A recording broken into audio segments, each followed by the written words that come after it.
Hello friends, welcome to my channel Cyrus Creations, and I believe you all are doing great. Our today video is also about sewing, and I'm very excited to show you this project. It's very easy and quicker to do. As you can see, we have a very pretty velvet female coat in front of us, and today I'm gonna teach you how you can replace the buttons on your coat.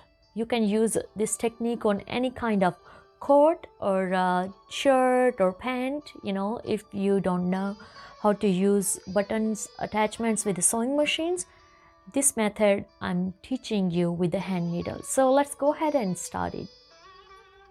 So for this project, I have a fancy button in my hand.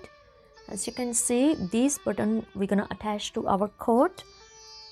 Make sure you always check the size, so you can get the correct size with your buttonhole.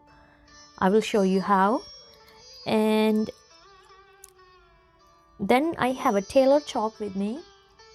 This we're gonna use to mark the point where we're gonna attach our button. Then we need a seam stripper if you have old buttons on your coat for taking off. I have a scissor.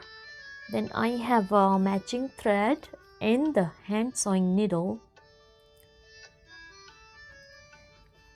And if you see here, I have here two type of buttons. This button have 2 holes. This button have 4 holes. And you can also sew them with the hand needle.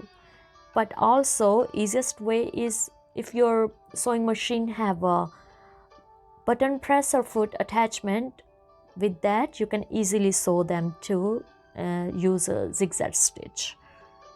But these buttons we only can sew with the hand needle, and I'm gonna show you how. So let's head to our coat side now.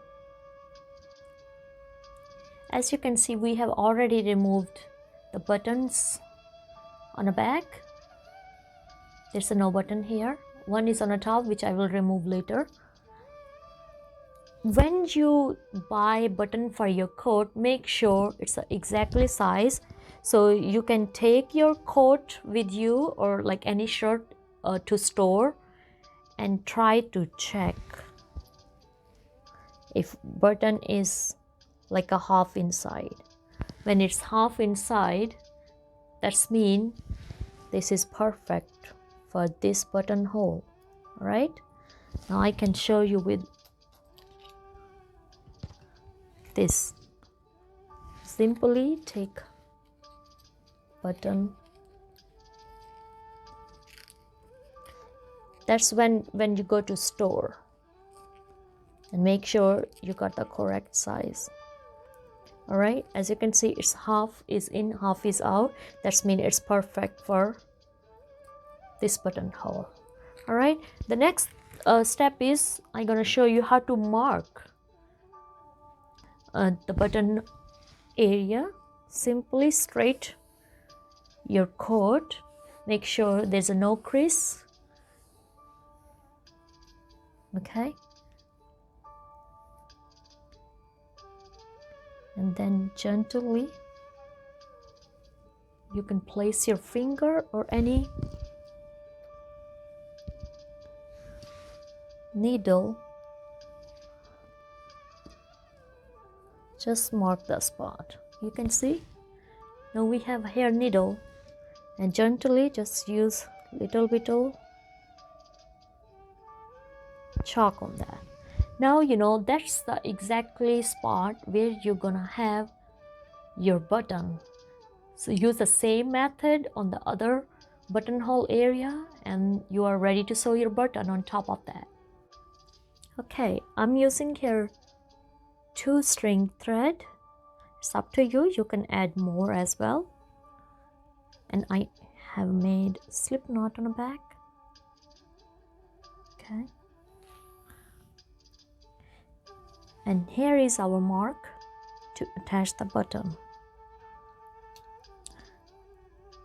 Rather than going to back, I will take a stitch from the top because our button gonna cover this already, so we don't need to worry about that. Okay, and simply we just gonna move our needle back forth from this hole, but make sure don't pull your button too much, stitches too much, because your button need a little movement to adjust in the buttonhole. Okay, remember we are just going